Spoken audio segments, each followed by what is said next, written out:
Welcome to Art Traffic. Let's get going. We're super excited about letting this audience kind of like discover you if they haven't before, which seems unlikely. Yes, you flattered me. No, it's true though. It's super true.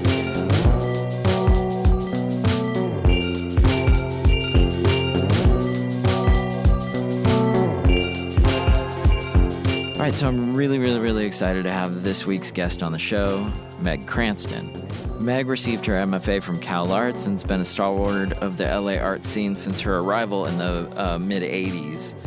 She was a protege of John Baltazari when she was at Cal Arts. She's a conceptual artist that has shown at the Hammer Museum, the Helter Skelter show at MoCA, the 93 Venice Biennial. She's shown at the Carnegie Museum of Art in Pittsburgh and Witt de Worth in Rotterdam.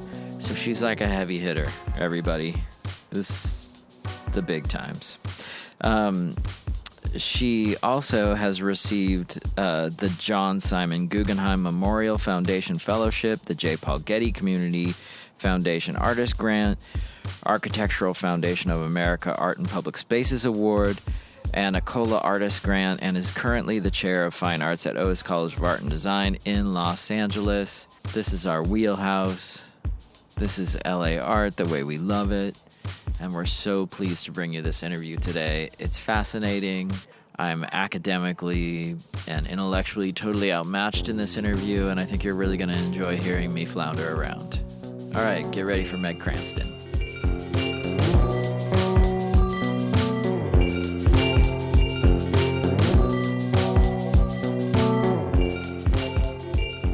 We're going to get started. Thank you so much for being with us, Meg, on Art Traffic, and we are speaking in this episode with Meg Cranston, artist, sometimes curator, mostly painter, but sometimes performance, but always somebody who is very interesting and super, her work, I think is sometimes called conceptually based, but from a painter coming into the Los Angeles art scene in the mid to late 80s and into the 90s. And at that time period, there was sort of, I think in the global art scene, there was like a little bit of a little distaste for painting.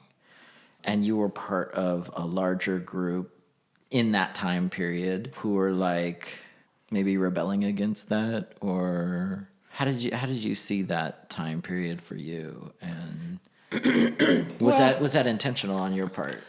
Yeah, I always felt free to work in whatever form I felt like, and I think that there were other artists of my generation who were influenced by artists a little bit older than we are, like Martin Kippenberger, Albert Oland, the kind of Cologne group,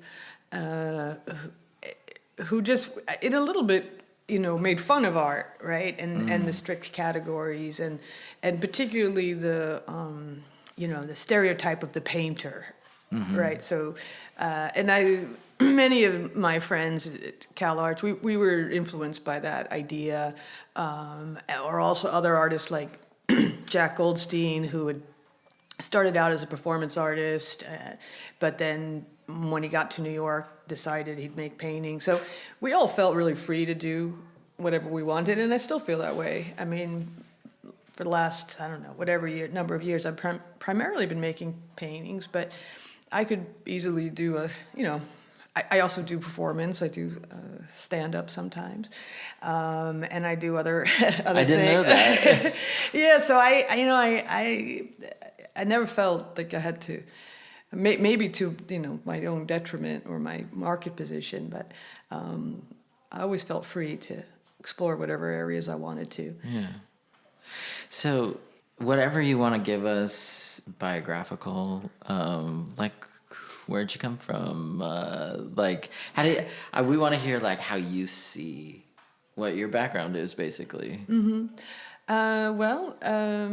I was born in New York and raised by New Yorkers, and I went to college at Kenyon College and liberal arts college. I studied anthropology. So, and that's kind of important because some of my interests, for example, my interest in data and my early work and, investigating cultural phenomenon in a quasi-scientific manner, underlined. I would say influenced by, I'm not trying to be contradictory, but I would say your work seems to be influenced by maybe sociological factors and... Yeah, it is. Anthropology, sociology, social science. So for a while, I've been very interested in color. So I'm interested in the anthropology of color and the politics of and color, and the politics of color and how cultures program color, either because of belief systems or, in our case, because of industrial production. So color is highly programmed in our built world. That's carried through my work. So I think that early interest is there. And then I went to... Do you work that way? Do you work from a Pantone fan deck? Do you work from that as all my colors are super precise. So they relate to, not always the color forecast of the year, but sometimes, and that is increasingly controlled by Pantone, one corporation. So the worldwide color program is, incredibly uniform now, and attitudes about color is also a colonial attitude, right? So I've been interested in my life about how color gets coded negatively or positively, or the lack of color. Say in modernist buildings, you see primarily neutrals. That's seen as purer and more serious, possibly more masculine, more European. So that's a really super rich area. So the color I'm not an expressionist in my color choices, or nativist. All my color is completely planned and structured in my work. So, and when you were talking about that, I was thinking about the series, and forgive me, but I've forgotten the name of the series, but it dealt with clocks and the hand-drawn nature of clocks. Yeah. So that has to do with brain disease and defect. Yes, it's a very standard test for neurological degeneration or injury. I don't know if it would work so well now because people don't think of clock faces as much. Oh, wow, you're right. But so a patient would be asked to draw a clock, and depending on how, presumably, everybody can do that, and how well or not well they did it. And the ones I did, most of those people had Alzheimer's. So you'd see maybe all the numbers on the, maybe all on the right, or all on the left, or so weird things. How that correlates to the areas of the brain that are affected by the disease, I don't know, but they were really fascinating. So I did quite a few drawings about those. So you've had an interest in Balthazari, and you've quite literally written the book. How did that come about, and why, and how does that fit in for you for I guess your broader work? Well, John was my teacher at Cal Arts, and like so many artists, he was my teacher. And then I was his teaching assistant. So John influenced me in my teaching to some degree, and wanting to be a teacher and being a model for being a pretty successful working artist and also teaching. And I think he provided that model for a lot of us, especially of my generation. And then we just became friends, and we've been super good friends since. And so we've done a lot of projects together. The book that I think you're referring to is John's collected writings that I edited together with Hans-Ulrich Obrist. So when okay, so how we kind of like format this show a little bit is like it's kind of like simple in the way that we try to go a little bit into like art historically into your work, kind of like we are right now. And then I kind of like to try to get a sense of how you see the LA art world, what makes it unique. You've shown all over the place, but especially in Europe. And so how do you see it positioned, or what makes it, or what's the, I guess, the unique part about LA, and why is it, I guess, successful as an art center?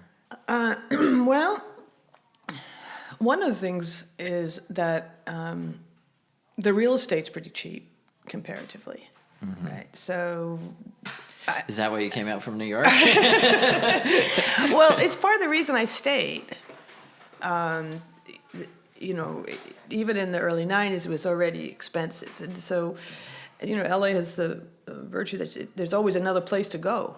It's so big, and everybody has cars, so you're not really limited. Or most people have cars. You're not really limited by that. So that's a big deal. And I think artists moving from Europe and New York, that's just seen as a great virtue, and that you can, I'm here in a house, right? If I was a New York artist, I probably wouldn't have this house. Not that I was imagining I'd have a house when I got out of art school, but still, you get my point. Yeah. So I think that practical thing was very important for attracting artists here, and then there were a lot of real major artists were here, Boucher, Paul McCarthy, etc. And so then it seemed viable, as a place to make a career, maybe starting in the mid 80s and so forth. So, but then it has its drawbacks. It's still not a terrific market. Most of us struggle to sell work here. In my early career, I didn't sell anything here. Well, one or two things. Like there are a few collectors, the Spences and people like that bought my work. But the little money I made in Germany. Yeah. Wow, that's really interesting.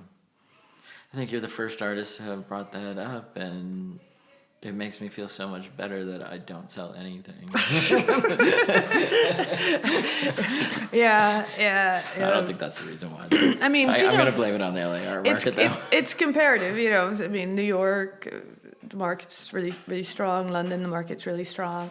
It's not as strong here. It's more difficult to sell work here. So, my hat is off to the dealers who persist in LA, because it's not as easy.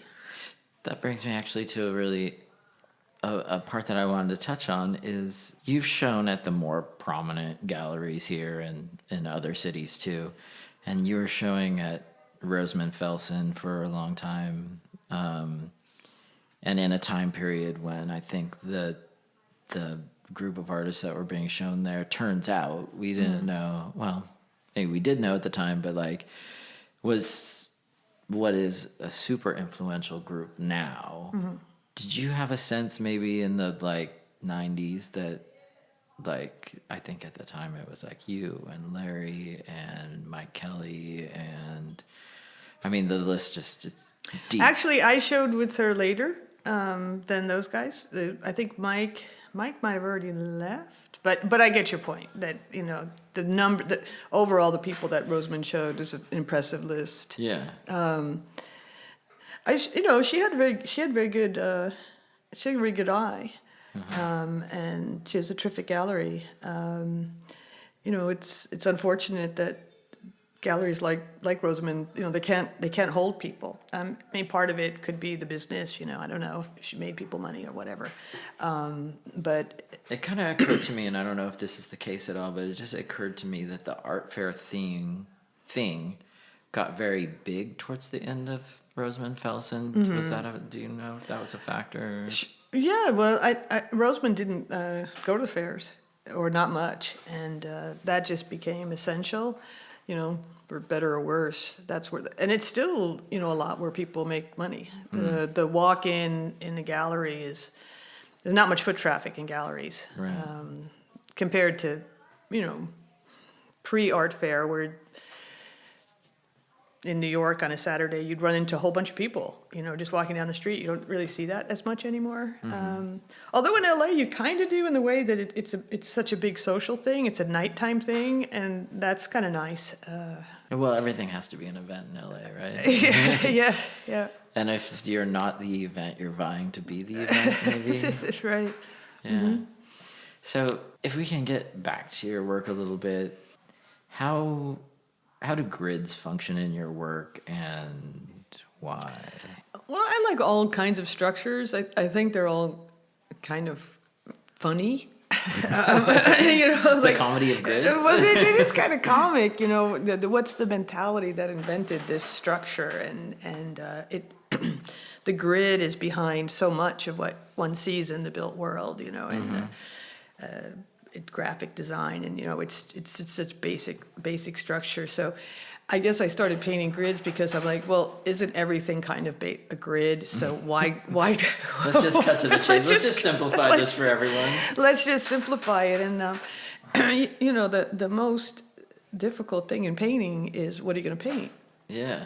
And so I don't like that question. So I like I'll just say, well, what's the most obvious thing I could paint? And so I thought, well, a grid's the most obvious thing because it's, most paintings you could grid them. Yeah. And so I never really was one of those artists that was a process person where I'd, it's just whatever happens. All my work is very programmed. So I thought, well, okay, I'll program the grid, but then I tried to paint it by hand. And that was tricky. And then you started getting all this variation in the line because of my hand, right? Sure. And I made quite a few of them that I listened to different books while I did each painting. Okay. So I tried to see if the book I was reading impacted the line quality. Yeah. And not in any perceivable way, no. They all just turned out to be grids. But it's an interesting experiment, I had done experiments in the past. I did an experiment on different substances and how they'd affect my drawing ability. Caffeine, marijuana, alcohol, cocaine, and the funny one was the alcohol one. There just was no drawing. just forget drawing. I just said screw it, This is drawing for the day, no? Oh, man. So the cocaine drawings were just, there was a lot more of them? It was so stupid. The cocaine one was so obvious. It was, of course, a rolled up dollar bill and the cover of The Harder They Come. Mm-hmm. Okay. Total cocaine thinking. I did discover, I thought coffee was the best. Overall, like, you weren't as jittery, but you still did stuff. So, wow. I've always been fascinated with things that, how do you make yourself, how do you use something seemingly neutral to impact the work? Right, a rule or an environment or. I'm thinking of like Helen Frankenthaler all of a sudden. She's a lot of rules. Mm-hmm. Yeah, rules are good. Rules are freeing. I think I was always liked Saul LeWitt. What he'd say is, make a plan, work to completion. So for me, once I have the plan, the rest is very easy. It's the plan's the hard part. I didn't expect that you were going to be such a scientist when I got here. I thought you made work about like sciencey stuff. I like. But your thinking is like you're really attracted to that mode of thinking, of structures, of. Yeah, and theoretical structures too. Yeah. I studied and I taught color theory. Because I'm interested in theory. I'm interested in, philosophy and theories in general. And I also find color theory quite comic. Like, why is the color wheel round? It shouldn't be round. The colors there's not the equal number of colors in the world, right? No. Or through our perception. Right. Humans don't see as much blue as they do red.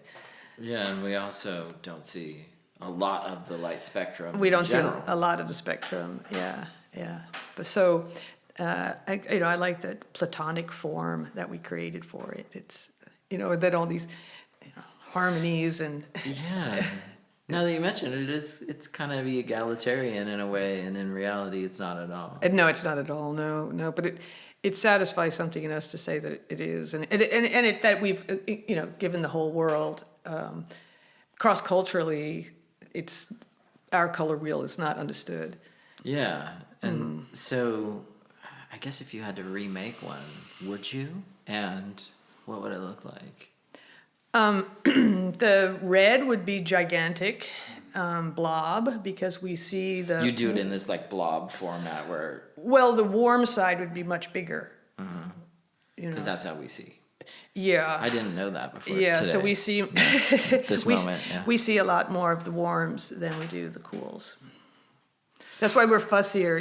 People are very fussy about red. Like if a red is off, right? Oh, no, that's not quite it, because we discriminate red much better than we do blue. Did not know that. I thought I was a painter before this. Go back to the basics, maybe. People don't like yellow paintings, apparently. Yeah, well, I mean, that's like the famous Balthazari piece about, how to sell artwork. And Yeah, but there's a real reason why people don't like yellow paintings, because if you make a yellow painting, it has to be very, very, very good, because the viewer perceives it better.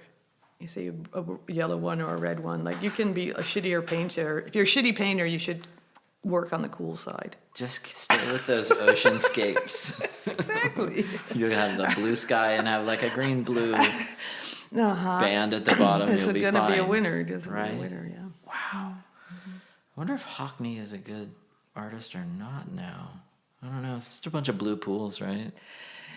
Yeah. I think he's a pretty good artist. I mean, it's funny how, when I was in art school, he was like the worst. We considered him like... he's a villain, right? We considered him like Norman Rockwell or something, Yeah. but he's come around, and people have a different Everybody opinion of has him their now. moment, huh? Yeah. Interesting. Okay, so our show also has a couple of segments.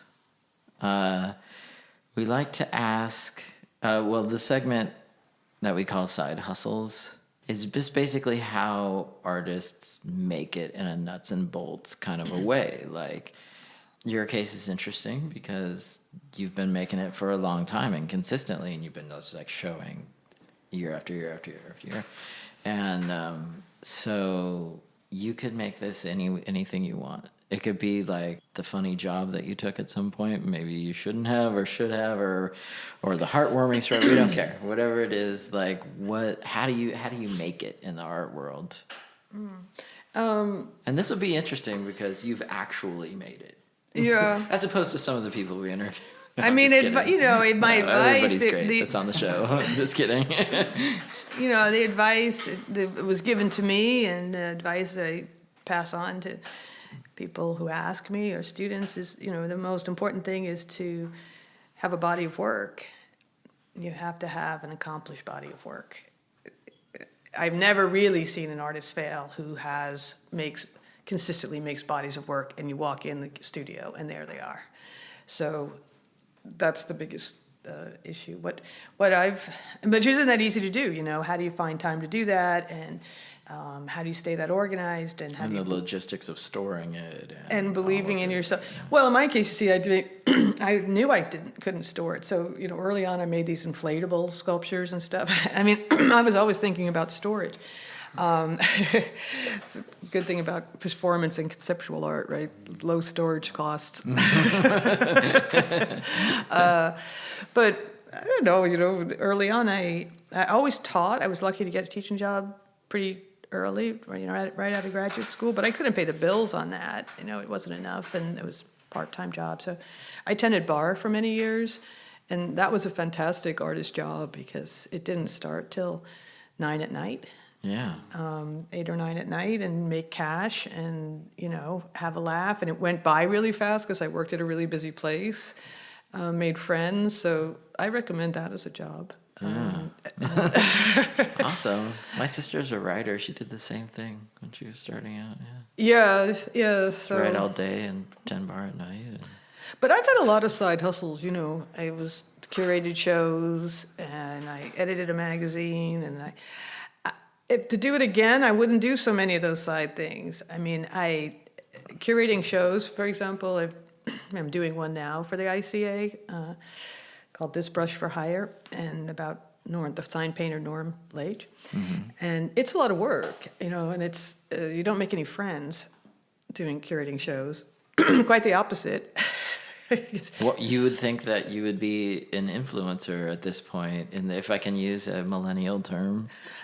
No, I say you don't make any friends because if you invite one friend to the show, somebody you know, then the 10 other artists you know are like, what about me? Sure. It's a tricky thing to do. I enjoy doing it, and I've done it a few times with Baldessari, and to be honest, he is the one who always gets me roped into these things. You have a hard time saying no. Well, he's like, hey, what do you think about doing this show? And I'm like, okay, John, I guess so. We have been, for years, we've been making a New Year's resolution. We will not curate any more shows. But we keep doing it. I see that's been going well. No. I say the same thing about art writing. I like to write, but it's incredibly time consuming and, pays nothing. So if I would do it again, I might try to minimize the side hustles just to things that pay. Yeah. How do you, when you're curating, and now that we know that it's pretty inconvenient to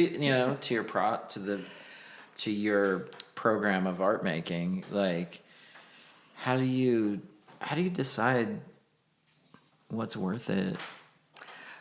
You mean what to include in the show?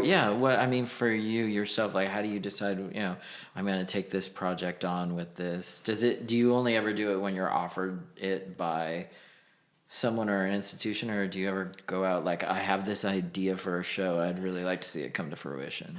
I have done it that way. There were a few times. I had the idea that exhibitions could be remade. So there was an exhibition in the 50s at the ICA in London called The Wonder and the Horror of the Human Head.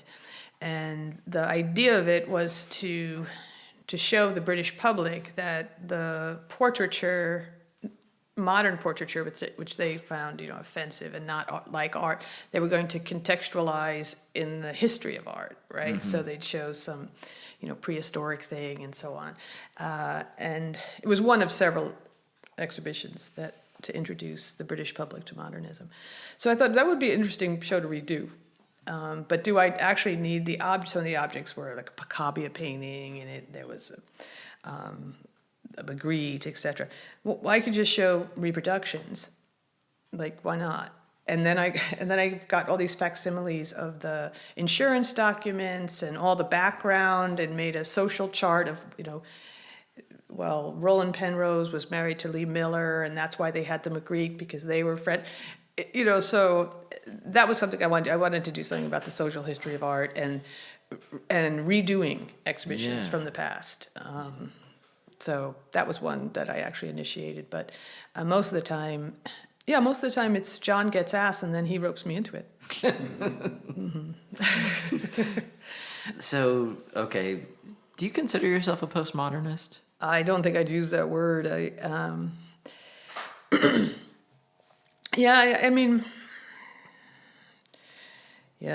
don't know that it's such a useful term. I think that I think a lot of modernism contains what's called postmodernism. So the critique of modernism was in modernism, mm-hmm. if you know what I'm saying. So the postmodern critique of patriarchy, colonialism, the Enlightenment, I think was already in modernism. So, certainly I'm influenced by those challenges, or I have those challenges to the modernism. But I guess I should say I'm fumbling now, but I don't see modernism as monolithic. So, as I think the term postmodernism seems to situate it as monolithic, and I don't think it was. So, our last little bit is, I guess, your challenge for us. Who would you like to hear from in a long format interview like this, where you get to kind of talk as much as you want about your work, and you can... What artist would I like to hear what from? What artist would you like to hear about or from in their own words? Do they have to be from LA? Oh yeah, I'm sorry. Yeah, that we are locking it down geographically, so it has to be an LA artist. Mm-hmm. The 3 counties, I guess you could say. Okay. Have you interviewed Mary Weatherford? Mm-mm. Well, I'd like to hear from Mary Weatherford. Okay. We'll try to make it happen. And then hopefully we'll make a listener out of you. Okay. Be a fan of the podcast. Okay, so that was an amazing experience to sit down with Meg and hear about her work firsthand. She was super generous with her time, and we appreciated that. I feel like I know much more about her work and her perspective now. Thanks to Carol Carumpus for suggesting this interview. Meg was just in a show in Mexico City at Musea Jumex in a show called Post Studio. She's also curating an upcoming show at the new ICA LA with John Baltasari of works fabricated by Norm Leach, the great sign painter. So there's going to be works there by Ed Ruscha and Mike Kelly and many more. I really love this concept. It's about time a fabricator got a show just totally centered on them. Awesome. Meg is represented by Meg Cranston Briggs. They're over in West Hollywood off Fairfax. And they have a great website too. Check out megcranstonbriggs.com for all of their artists. Interesting spelling on that one. I'm going to give it to you. MELIKSETIANBRIGGS.com. I'm not going to try to list all of Meg's accomplishments because this show just doesn't have that long of a format. You can go online. It just goes on and on. Hope you liked this episode. If you did, please subscribe. We're also on YouTube. Just search for Art Traffic in the YouTube search field. If you have someone you'd like to hear from, email us at arttrafficpodcast@gmail.com. And thanks for listening, LA.